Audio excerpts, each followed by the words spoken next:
जय जोहार। छत्तीसगढ़ी प्रमुख प्रादेशिक समाचार के संग मैं वसुधा सेन। प्रधानमंत्री नरेंद्र मोदी हा बिलासपुर में प्रधानमंत्री ग्राम सड़क योजना के उपलब्धियों पर प्रसन्नता जताए है। भाजपा प्रदेश अध्यक्ष अरुण साव डाहर ले करे गे एक ठन ट्वीट संदेश के जवाब में प्रधानमंत्री हा कहिन है कि प्रधानमंत्री ग्राम सड़क योजना के ऐसे उपलब्धि मन हा उत्साहित करैया है। केंद्र सरकार हा दुर्लभ बीमारी मन के उपचार के उद्देश्य ले व्यक्तिगत उपयोग बर आयात करे जाने वाला सबो दवाई और विशेष खाद्य पदार्थ मन ला बुनियादी सेवा शुल्क ले छूट प्रदान करे हैं।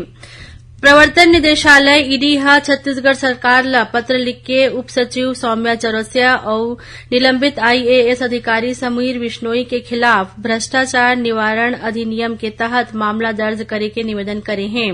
छत्तीसगढ़ उच्च न्यायालय हा रायपुर में आयोजित ऑटो एक्सपो में वाहन मन के पंजीयन टैक्स में एक मुश्त 50% छूट पर रोक लगा दे हैं। बीजापुर जिला में विस्फोट के चपेट में आए ले एक दिन जवान हा घायल हो गए।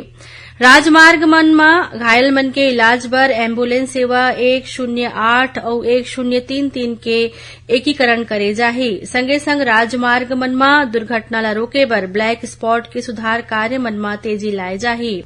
रायपुर जिला के गुल्लू गांव में जिला स्तरीय जैविक कृषि मेला और प्रदर्शनी के आयोजन करेगी। रामनवमी के पर्व आज छत्तीसगढ़ सहित देश भर में श्रद्धा और उल्लास के संग मनाए जाते। ये मौका में आज प्रदेश में अलग अलग जगह में स्थित राम मंदिर मन में भगवान श्रीराम के पूजा अर्चना करे जाते। राजधानी रायपुर के दूधाधारी मठ में भगवान श्रीराम के दर्शन बर आज बिहनिया ले श्रद्धालु मन के तांता लगे है। नवरात्रि पर्व के नवा दिन आज सब्बो देवी मंदिर और शक्तिपीठ मन में पूजा अर्चना करे जाथे। संगे संग बाजा गाजा और जसगीत के संग जमारा विसर्जन घलो करे जाथे।